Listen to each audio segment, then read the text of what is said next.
지난주 우리 금요일 날 1시 반부터 우리 동영상 주로 이제 간증에 관한 동영상을 들으면서 제게 설교 제목이 하나 떠올랐습니다.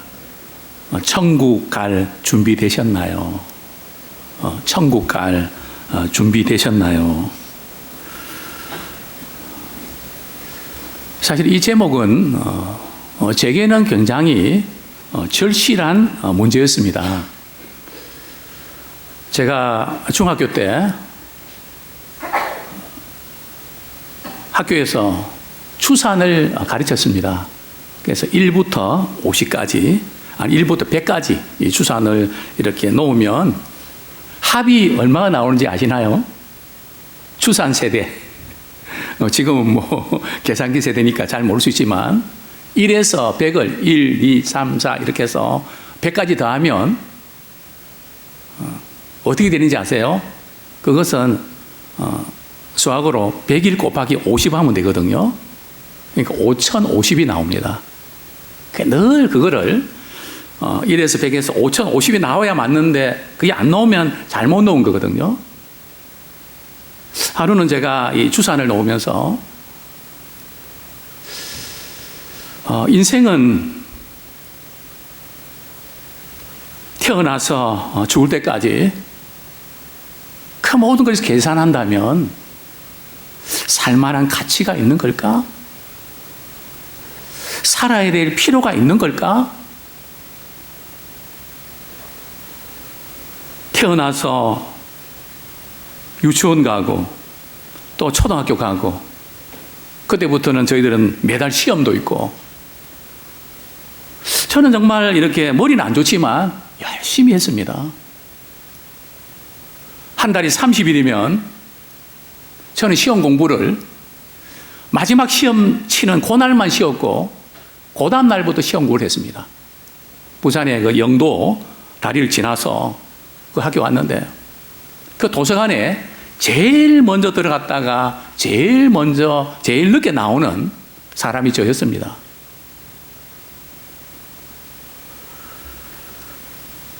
적어도 믿음의 사람이 게으르면 안 된다. 정말 최선을 다해야 된다. 주님은 우리를 구원하시기 위해서 생명 주셨는데 나도 공부를 위해서 참 피 흘리기까지 최선을 한번 다해보자. 정말 열심히 공부했던 것 같습니다. 그러던 어느 날 추산을 이렇게 놓으면서 내 인생은 고등학교 가면 조금 나을까? 한번 계산해 보니까 더 깜깜하더라고요. 더 과목도 많고 범위도 넓고 그러면 대학 가면 미팅도 하고 좀 낫겠지. 1학년 때 저희 때만 해도 2학년까지는 그래도 좀 낫겠지. 근데 3학년 되면 취업 공부를 해야 되니까 토플도 해야 되고 좋은 직장에 가야 결혼 문제가 연결됐으니까. 그리고 직장 가면 아이 낳으면 교육비 돼야 되고 그래도 성공하는 사람은 낫지만 실패하는 사람이 대부분인데 이 인생의 이 모든 짧은 기간이 살만한가? 저는 청소년 때 제 나름대로 이런 결론 내렸습니다.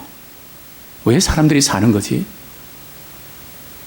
왜 저렇게 사는 걸까? 나 저렇게 산다면 나 안 살아. 차라리 죽어버린 게 낫지. 뭐하러 저렇게 살아? 그러던 어느 날 저는 극단적인 선택을 하기 위해서 광안리 바닷가로 갔습니다. 그런 고민, 갈등, 그 모든 거 다 잊어버리면 되지. 한 방에 극단적인 선택하면 끝나는 건데 뭐 그렇게 힘들게 그렇게 살아야 돼.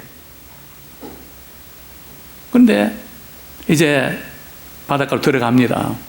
발이 잠기고 배가 잠기고 이제는 목까지 왔습니다. 바로 그때 불현듯 이런 생각이 제 내리를 스쳤습니다. 그래, 많이 힘들지. 모든 거 다 정리하고 싶지. 근데 너가 모든 거 다 잊고 막 그냥 그렇게 해서 죽음을 선택했다고 하자. 만약에 죽음이 끝이 아니면 너 어떡할래? 하는 질문이 제 머리를 스쳐 지나갔습니다. 죽는다고 끝나는 게 아니면 너 어떡할래? 마음 한편에서는 두려움이 저를 사로잡았습니다. 이거 장난 아닌데? 지옥의 영원한 고통에서 고통이 만약 있다면 이 문제가 복잡해지잖아. 이건 아니지. 또 마음 한편으로는 누가 천국과 지옥 가봤나? 사람이 만든 거지. 없는 거야.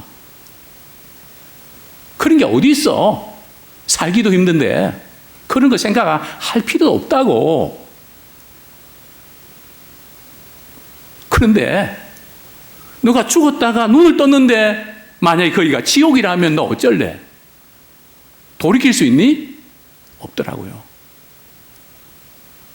그때 저는 정신이 번쩍 들었습니다. 그래, 죽는 것은 언제라도 죽을 수 있는 거지.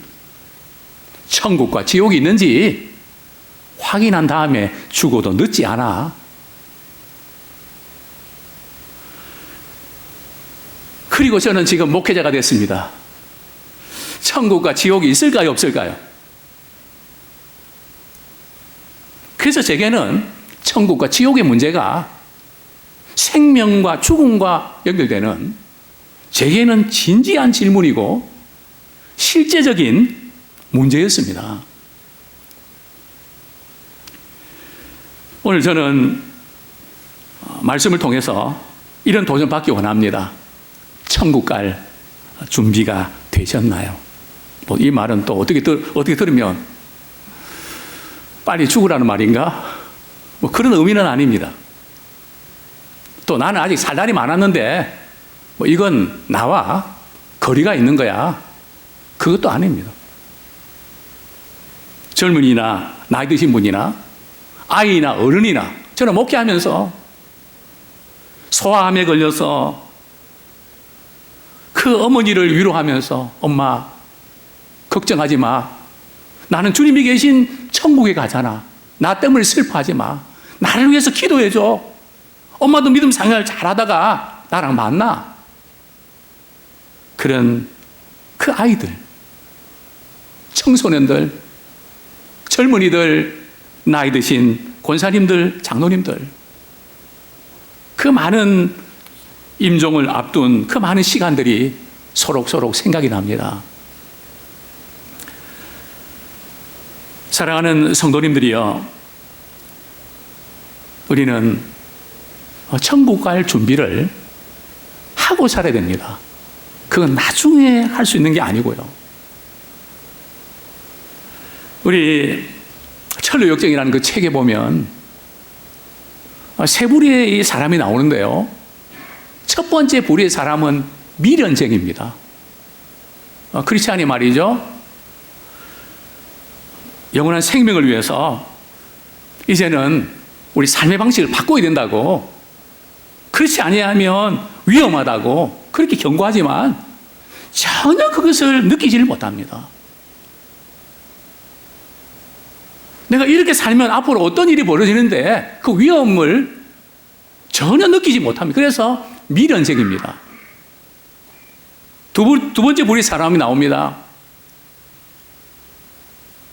게으름쟁이.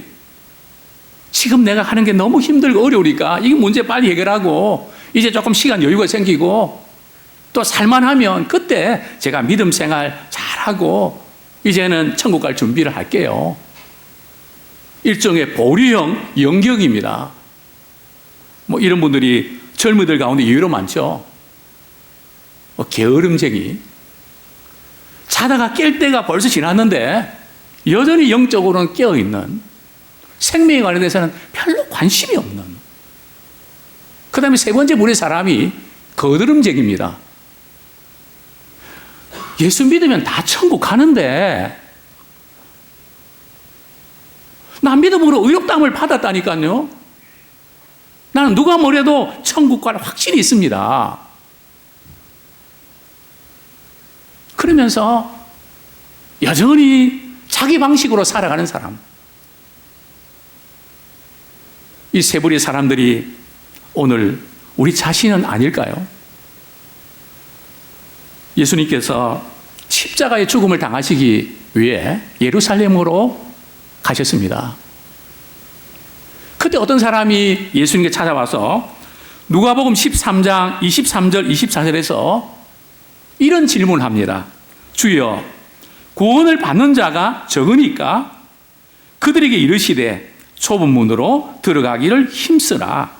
내가 너에게 이르노니 들어가기를 구하여도 못하는 자가 많으니라. 당시 유대인들 가운데는 천국에 들어가는 문제에 대해서 두 가지 의견이 팽팽하게 대립되었습니다. 어떤 사람들은 이렇게 주장했습니다. 누가 구원받을 수 있는가? 아주 극악한 그 강도, 재수 외에는 믿기만 하면 다 천국에 들어갈 수 있습니다. 하나님의 사랑이시기 때문에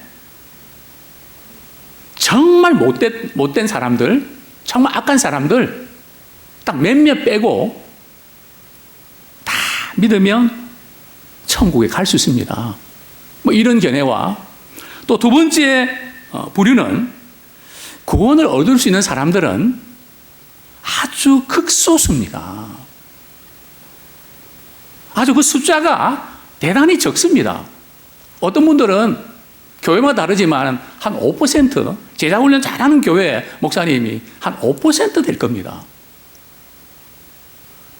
뭐 그런 이야기 하는데 우리가 어떤 뭐 퍼센트를 우리 알 수 있겠습니까? 그만큼 적다는 뜻이겠죠. 예수님께서는 뭐라고 말씀을 하셨을까요? 들어가기를 구하여도 못하는 자가 많으리라. 좁은 문도 들어가기를 힘쓰라. 즉 천국에 들어가는 숫자는 많을까요? 적을까요? 적다는 겁니다. 그렇기 때문에 우리는 참 이 문제에 대해서 심각해지지 않을 수가 없습니다. 참 예수님께서는 우리를 위해서 생명을 내어주시면서까지 우리를 사랑해 주셨는데 그분이 이렇게 말씀하셨습니다. 오늘 본문 21절에 보면 나더러 주여 주여 하는 자마다 다 천국에 들어갈 것이 아니요. 나더러 주여 주여 하는 자마다 다 천국에 들어갈 것이 아니다. 저는 첫 번째 이렇게 도전드리고 싶습니다. 주여 주여 하는 자라고 해서 다 천국에 들어가는 게 아닙니다. 다 천국에 들어가면 좋겠는데 우리 주님이 아니라고 말씀하십니다. 혹시 우리 중에 저나 어떤 분이 다 천국 들어가는 거 아니다. 너는 천국 못 들어가. 만약 주님께 그렇게 말씀하신다면 정말 심각한 문제가 아닐까요? 우리 성경에 보면 오늘 우리 본문을 보면 어떤 성경은 오늘 본문이 말이죠. 빨간색으로 쓰여져 있는 성경책이 있을 겁니다. 왜 빨간색인지 아십니까? 구색을 맞추기 위해서 빨간색을 이렇게 한 걸까요? 그 이유가 뭘까요? 색깔 맞추기 위해서 한 겁니까? 이유가 있습니다. 그 이유는 예수님이 직접 말씀하신 것은 전부 다 빨간색으로 이렇게 기록해 있습니다. 뭐 제자들의 말도 아니고 예수님께 직접 말이죠. 말씀하신 부분입니다. 뭐 다른 사람도 아니고 예수님께서 나더러 주여 주여 하는 자가 다 천국에 들어가는 것이 아니다. 근데 저는 이 말씀을 이렇게 묵상하면서 참 고민이 되고 심각해집니다. 아니, 주여 주여 하는 사람은 고린도전서 12장 3절에 보면 성령으로 아니하고는 누구든지 예수를 주라고 할 수 없다고 하셨습니다. 벌써 주여 주여 하는 분은 성령께서 주여라고 고백할 수 있도록 은혜를 주셨다는 겁니다. 그럼 믿었다는 거거든요. 믿음이 없는 사람이 주여 주여 합니까? 기도합니까? 그러면 이게 뭘까? 믿으면 다 구원받고 천국 간다 그랬는데 뭐가 문제일까? 이제 고민하지 않을 수가 없었습니다. 또 갈라디아서 우리 3장 3절에 보면 바울이 갈라디아 교인들 향해서 이렇게 책망합니다. 너희들이 성령으로 시작했다가 육체로 마치겠냐? 교회를 다니고 믿음 생활하면서 처음에는 거듭나고 성령 인도하심 받는다 하지만 언제부터인가 자기 생각대로, 자기 고집대로, 자기 방식대로 육체로 이렇게 신앙생활을 하고 있다는 거죠. 그러면 누가 천국에 들어갈 수 있을까요? 여기 보면 다만 우리 21절 제가 다시 한번 읽어드리겠습니다. 나더러 주여 주여 하는 자마다 다 천국에 들어갈 것이 아니요 다만 하늘에 계신 내 아버지의 뜻대로 행하는 자라야 들어가리라. 다만 뭐 그럴 수도 있다가 아니고요. 다만 누구의 뜻대로 행해야 된다고요? 하나님 아버지의 뜻대로 행해야 된다는 거죠. 물론 이 말씀은 우리가 말씀을 다 지켜야 구원받는 거 아닙니다.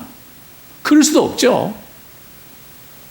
그러나 분명한 것은 정말 예수님을 영접했다면 하나님 아버지의 뜻대로 살고 싶은 마음을 갖게 되고 그 방향으로 가야 된다는 거예요.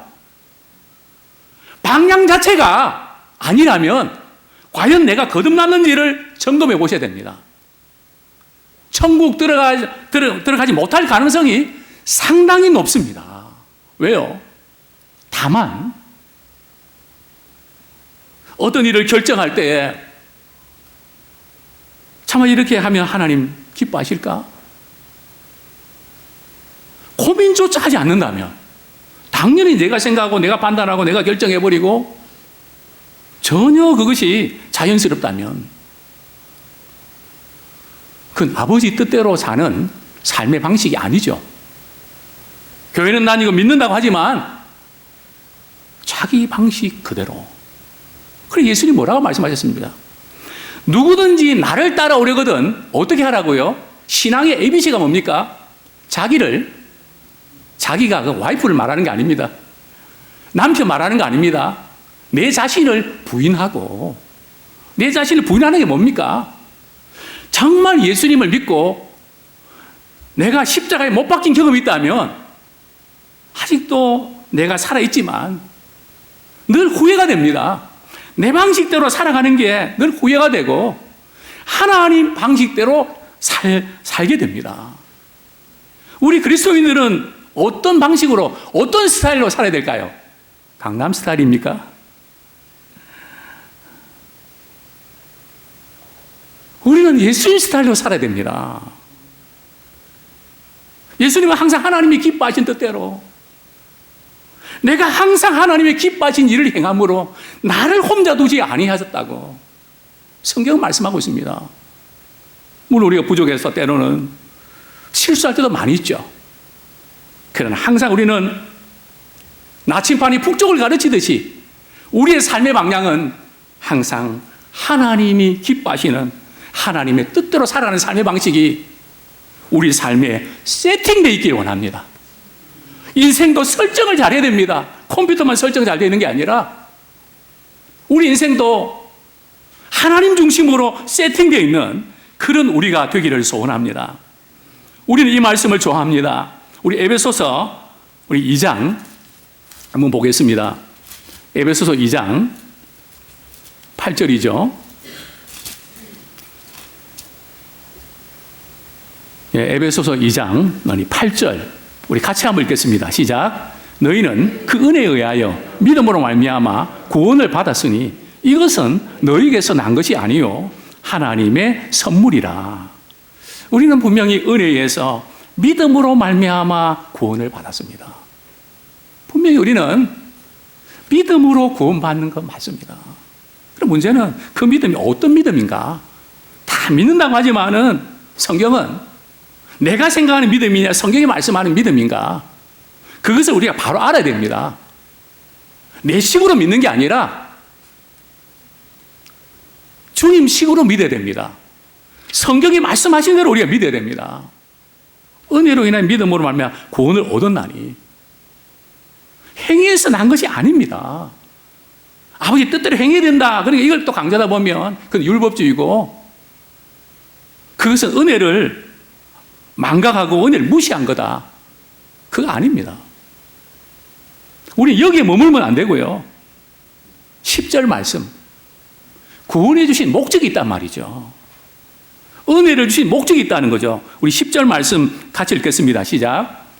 우리는 그가 만드신 바라 그리스도 예수 안에서 선한 일을 위하여 지으심을 받은 자니 이 일은 하나님이 전에 예비하사 우리로 그 가운데서 행하게 하려 하심이라. 나 구원받았다 그것은 끝나는 게 아니라 나는 믿음을 가졌으니까 나는 천국 가는 것은 보장되어 있다. 그게 아니라 그것은 신앙의 첫 단추를 끼우는 거고 우리를 구원하신 목적은 하나님의 선한 일, 그게 뭡니까? 아버지 뜻대로 행하는 것입니다. 아버지 뜻대로 어떻게 행합니까? 성경 말씀 속에 우리에게 가르쳐 주셨습니다.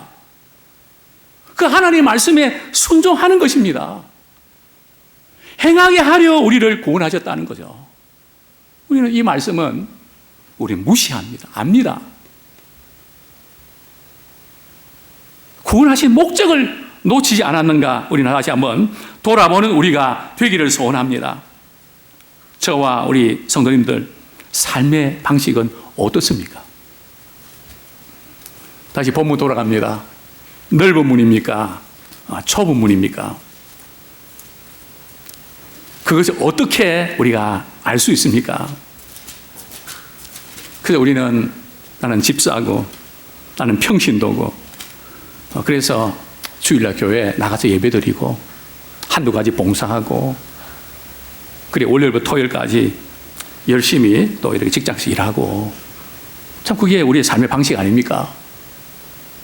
그 자체 전혀 문제 없습니다. 그러나 문제는 여기 넓은 문, 좁은 문이 이전에 저는 세상 사람들은 불신자들은 넓은 문으로 들어가는 겁니다. 믿는 사람들은 좁은 문으로 들어가는 겁니다. 그런 설교를 많이 들었습니다. 물론 그 자체가 틀린 건 아니죠. 그러나 곰곰이 신앙생활 보면 내가 신앙생활을 한다고 하지만 아무래도 넓은 문을 가고 있는 것 같습니다. 좁은 문 아닌 것 같습니다.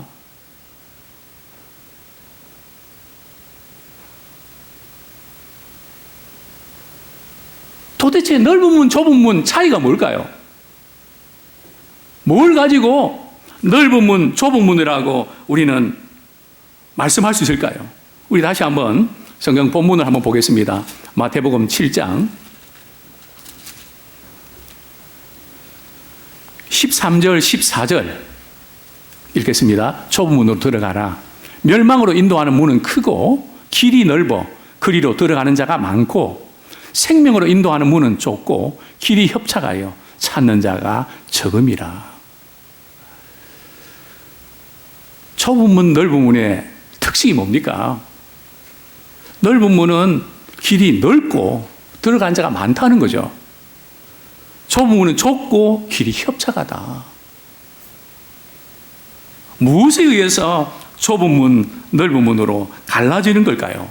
이것은 꼭 우리가 신앙생활 고행을 하고 세상 재미있는 거 다 끊어버리고 그저 말씀과 기도 생활만 충실하고 그런 고행주의일까요? 물론 말씀과 기도 생활하는 거 중요합니다. 좁은 문으로 가는 사람들은 고나만 있고 인생에 낙이 없는 걸까요? 넓은 문을 가는 사람들은 아주 자유롭고 행복할까요? 그렇지도 않습니다. 당시의 바리새인들은 믿음 생활 잘한다고 하지만 주님 보실 때는 그런 넓은 문으로 가고 있었습니다. 이 넓은 문, 좁은 문, 이 차이는 다른 거 아닙니다. 좁은 문은 정말 세상 가운데 여러 가지 가치관도 다르고 가정도 그렇지 않습니까? 안 믿는 남편과 결혼하면 모든 게 충돌입니다. 제사 드리는 일부터 시작해서 모든 게 갈등 구조입니다. 주일 예배 드리는 것도 힘듭니다. 벌써 추구하는 방식이 다른데요. 놀러 가자, 예배 드리러 가자. 계속 부딪힙니다. 끝도 없습니다. 참 이런 가운데 좁은 문으로 간다는 것은 아버지 뜻에 맞춰서 살아간다는 겁니다. 넓은 문으로 간다는 것은 아버지 뜻은 그렇지만 세상 살다 보면 그럴 수밖에 없으니까 나는 이렇게 해야 됩니다. 이게 넓은 문으로 가는 겁니다. 혹시 우리의 삶의 방식이 그렇지 않나요? 넓은 문, 좁은 문은 나 예수 믿는데 단순한 그거에 국한되는 게 아니고요. 믿음의 삶은 삶의 방식이 달라지는 겁니다. 왜요? 우리가 예수 믿기 전에 회개하고 복음을 믿었습니다. 회개가 뭡니까? 죄에서 돌이키는 것입니다. 죄에서 돌이킨다는 것은 하나님이 미워하시는 삶을, 하나님이 싫어하시는 삶을 골라서 했는데 제가 잘못 살았습니다. 주님 나의 죄를 용서해 주세요. 예수님이 나의 죄를 위해서 십자가에 못 박이셨네요. 그래서 내 죄가 사함받았네요. 그래서 우리가 구원받은 거라고요. 생명을 얻은 거라고요. 그렇다면 하나님이 싫어하시는 것은 나도 싫어야 됩니다. 내가 믿는다고 하지만 하나님이 싫어하시는 것을 골라서 하면 그분은 진정으로 거듭난 사람 아닙니다. 그럴 수가 없습니다. 우리 연애에서 알지 않습니까? 사랑은 사랑하는 사람에 맞추는 겁니다. 사랑하는 사람의 말을 잘 듣습니다. 사랑하니까요. 우리가 주님을 사랑한다면 주님의 스타일에 맞추게 됐습니다. 회개가 다른 거 아닙니다. 하나님이 싫어하는 것을 내가 하는 내 모습을 보면서 주님 내 때문에 십자가 지셨는데 어떻게 그럴 수가 있니? 그게 마음 아파서 우리가 회개하고 돌이키는 겁니다. 회개는 하나님이 사랑하시는 것을 나도 사랑합니다. 하나님이 기뻐하시는 것을 나도 하고 싶어집니다. 이 아주 단순한 삶의 방식의 변화가 일어났는가? 크게 따라서 좁은 문과 넓은 문이 정해지는 겁니다. 본문 22절 제가 성경 말씀 우리 같이 한번 읽겠습니다. 두 번째 저는 이런 도전 드리고 싶습니다. 시작. 그날에 많은 사람이 나더러 이르되 주여 주여 우리가 주의 이름으로 선지자 노릇하며 주의 이름으로 귀신을 쫓아내며 주의 이름으로 많은 권능을 행하지 아니하였나이까 하리니. 두 번째 저는 이렇게 도전 드리고 싶습니다. 직분을 받고 봉사를 많이 한다고 다 천국에 들어가는 게 아닙니다. 직분을 받고 선지자 노릇하고 목사 노릇하고 장로 노릇하고 권사 노릇하고 집사 노릇하고 그 봉사한다고 다 천국에 들어가는 게 아닙니다.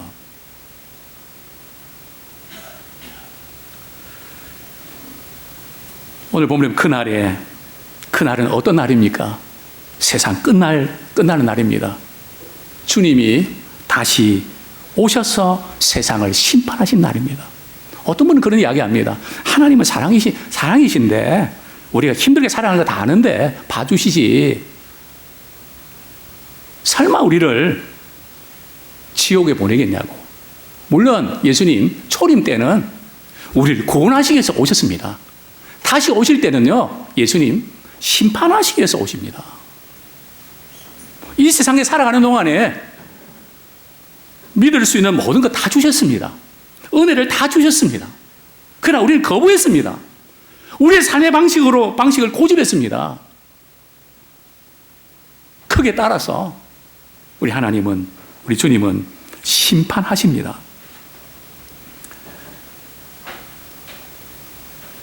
정말 우리가 하나님 일한다고 하지만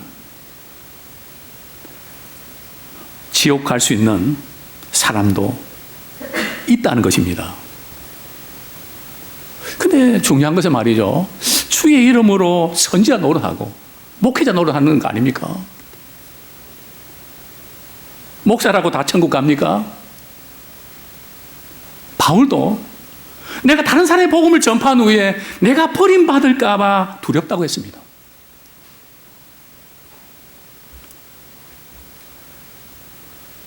정말 주님을 사랑하고 그 은혜를 아는 사람은, 또 인격적인 관계를 맺은 사람은 다 됐다가 없습니다. 사랑이 다 됐다가 없지 않습니까? 늘 부족하고, 늘 미안하고, 늘 모자라고, 늘 부족하고. 근데 다 됐다가 어디 있습니까? 구원은 공식이 아닙니다. 세트 메뉴가 아닙니다. 계속해서 구원을 이루어가는 과정입니다. 주님을 사랑하는 과정입니다. 근데 보면 귀신도 내쫓고 병자도 많이 고치고 많은 능력과 표적을 행하는데 실제로 그런 일이 일어납니다. 그런데 어떻게 그런 사람들이 다 천국에 들어가는 게 아니라고 말씀하셨을까요? 주님 말씀하셨던 마지막 시대에 거짓 선지자가 나타나서 많은 기적과 능력을 행하고 그것 때문에 너희들이 미혹당하지 않도록 주의해라. 그 눈에 보이는 그 어떤 것에 현혹당하면 안 된다. 그것을 우리 주님은 경고하셨습니다. 과연 우리가 천국 들어갈 준비가 됐습니까? 이전에 사형리에서 영접 기도했다고 난 천국 가나요? 나 정말 믿었다고 천국 가나요? 성경은 말씀합니다. 너희가 믿음 있는가? 너희 자신을 시험에 확증해봐라. 그리스도께서 너희 안에 계시지 아니하면 너희는 버리운 자다.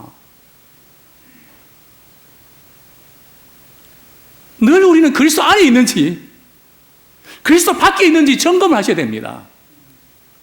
밖에 있을 때는 우리 회개하고 주님께로 나가는 우리가 되기를 소원합니다. 정말 우리가 거듭났다면 주님 닮고 싶습니다.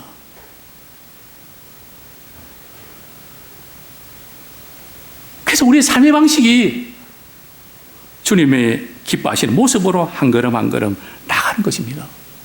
정말 거듭났으면요, 어떤 때는 주님께서 우리가 내 욕심을 채우려고 하는 것들을 주님은 막으십니다. 그렇지 않은 분들은 막지 않으십니다. 정말 주님의 사랑을 깨닫고 너 인생과 너 삶의 방식이 달라져야 되는데 왜 너는 아직까지 그거 붙잡고 헤매고 있니? 저도 목회하면서 그걸 많이 느낍니다. 아무개는 정말 예수님 제대로 믿고 믿음생 제대로 하면 그 하는 일이 잘 될 텐데, 물론 믿으면 모든 일이 잘 되는 건 아닙니다. 경우에 따라서 뭔가 막혀있는, 주님과의 관계가 막혀있는, 그러니까 아무리 노력하고 애를 써도 안 되는 겁니다.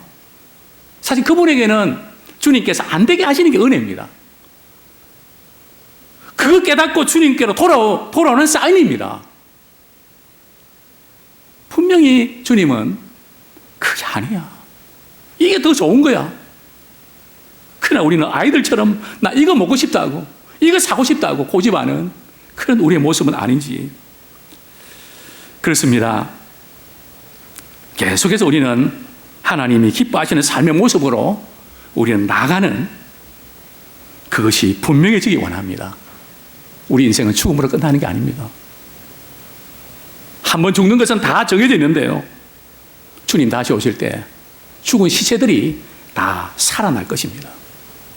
그리고 천국과 지옥으로 분명히 갈라질 것입니다. 문제는 나는 천국에 갈 줄 알았는데, 나 주님 아는데,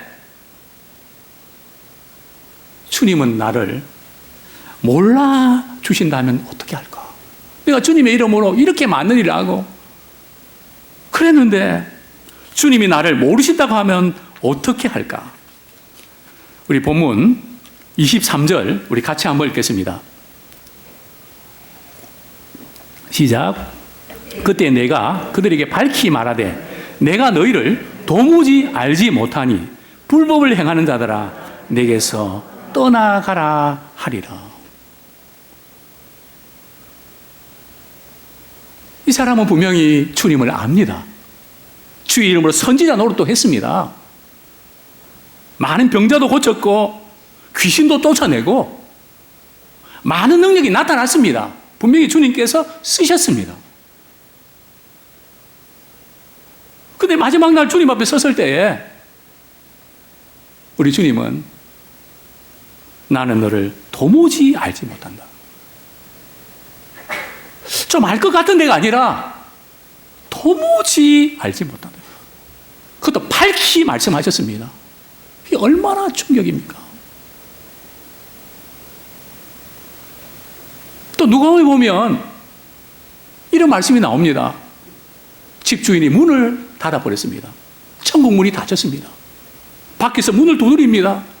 주님 접니다. 주의 말씀을 저는 들었습니다. 주의 가르침도 받았습니다. 주님 와서 먹고 마셨습니다. 제가 왔습니다. 문 좀 열어주십시오. 이 말씀 묵상하는 가운데 어느 날 전철을 탔습니다. 빨리 달려갔는데 전철이 이제 떠나려고 했습니다. 막 문을 두드려도 안 열어주더라고요. 되게 좀 마음이 상했습니다. 떠나가는 전철을 보면서 천국 문도 그렇겠지. 물론 우리가 생각하는 그런 문은 다르겠지만 한 번 닫힌 문은 열리지 않는. 누가 보면 그런 말씀 나오지 않습니까? 들어가기를 구하여도 들어가지 못하는 사람이 있다. 무슨 뜻일까요? 들어가기를 구하는데도 들어가지 못한다. 그것은 타이밍을 놓쳤다는 겁니다. 기회를 놓쳤다는 겁니다. 우리가 천국에 들어갈 준비는 언제 해야 될까요? 지금 해야 됩니다. 일 끝나고 해야지. 아닙니다. 지금 하셔야 됩니다. 다른 건 몰라도 내가 정말 거듭났나? 거듭났던 내 삶의 방식은 주님이 기뻐하시는 삶의 방식인가? 제가 이렇게 목회하면서 다른 것이 있다면 저는 영화를 엄청 좋아합니다.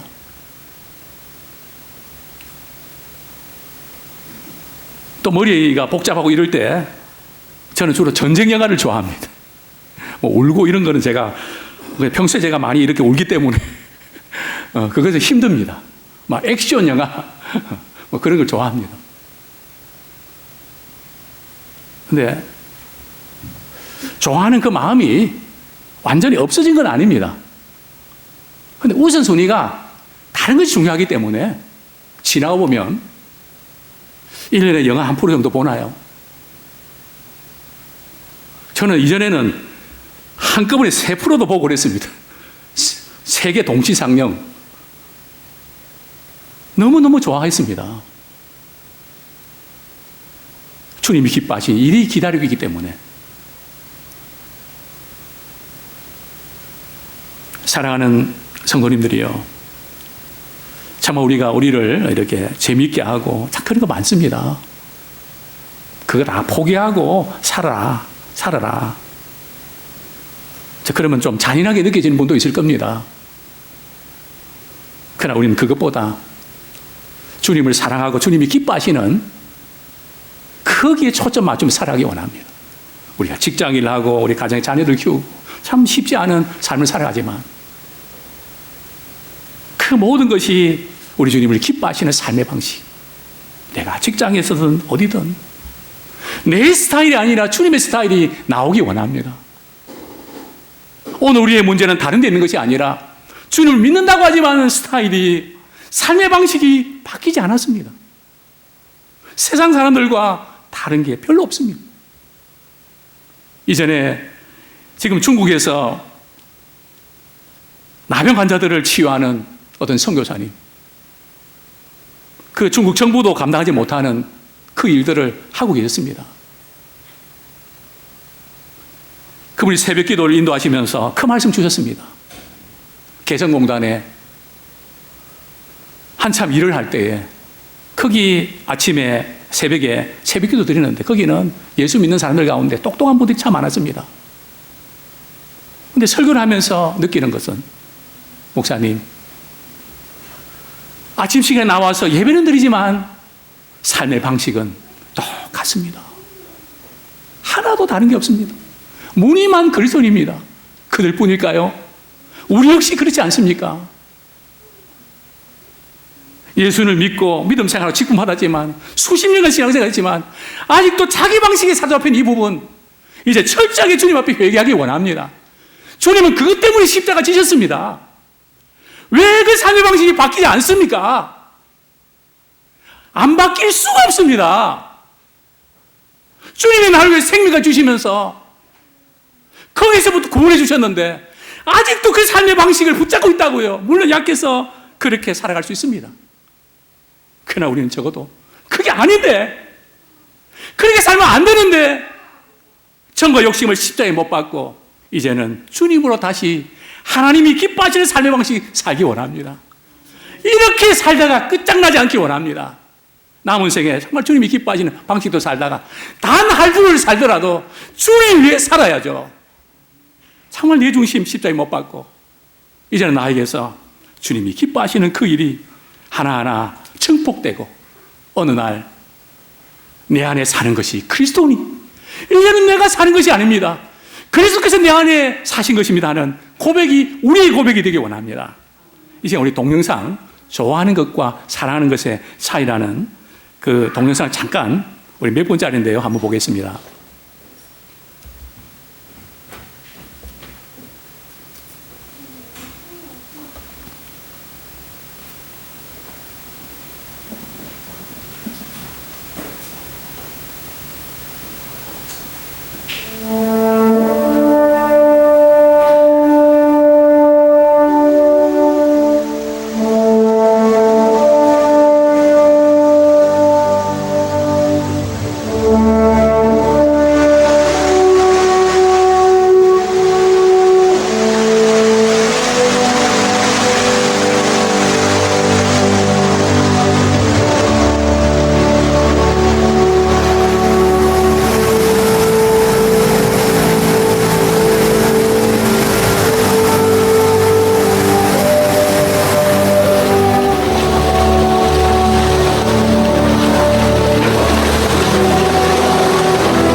예, 우리 주님을 우리가 좋아하는 단계에서 우리가 사랑하는 그런 우리가 되기 원합니다.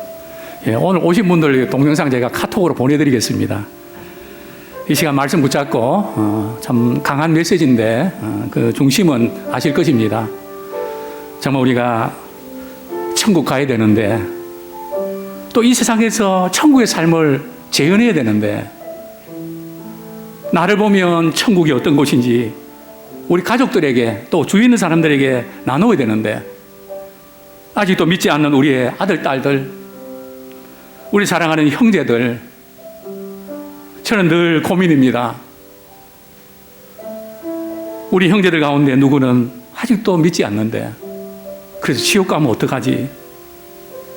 그대로 둘 수 없는데 정말 그 영혼들을 우리가 사랑하면서 그 영혼 제가 만난 주님 만나서 정말 복된 삶을 살아가고 언젠가 주님 앞에 설 때에 정말 천국에서 주시는 놀라운 복을 누릴 수 있는 우리 모든 식구들 될 수 있도록 우리 성도들 될 수 있도록 같이 한번 말씀 붙잡고 정말 믿는다고 하지만은 삶의 방식이 바뀌지 않는 내 모습 회개합니다.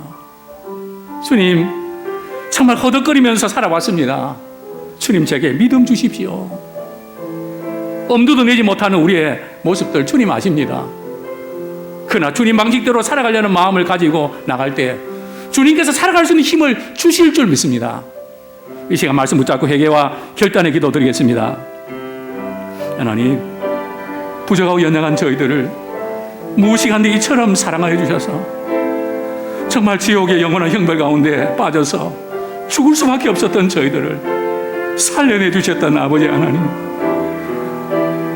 이제 그 주님을 내 삶 속에서 나타내라고 교회를 세우시고 우리를 불러주셨는데 아직도 나의 못난 자아가 꿈틀거리며 주님을 드러내지 못하고 주의 이름으로 뭔가 한다고 하지만은 아직도 내 이름에 매여있는 묶여있는 연약한 저희들의 모습들을 용서하여 주시옵소서.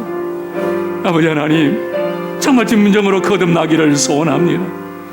내 정과 욕심을 십자가에 못 박고 이제 내 몸에 그리스도만 존귀케 되어지는 놀라운 믿음의 삶을 살아내기를 소원합니다. 아버지 사랑하는 귀한 우리 형제들, 자매들, 아버지 식구들, 이제 그 영혼이 거듭나서 정말 주님 만나 우리 가정이, 우리 가문이 천국 백성 되기를 소원합니다. 천국의 향기를 드러내기를 소원합니다. 이대로는 안 되는 줄 압니다. 영혼을 사랑하고 정말 이 자녀들 위하여 기도하고 복음을 전하며 정말 주님의 사랑을 보여주며 한 영혼 한 영혼 주께로 돌아오는 그런 놀라운 일에 쓰임받는 우리가 되게 하여 주시옵소서. 모든 것 주께 따릅니다.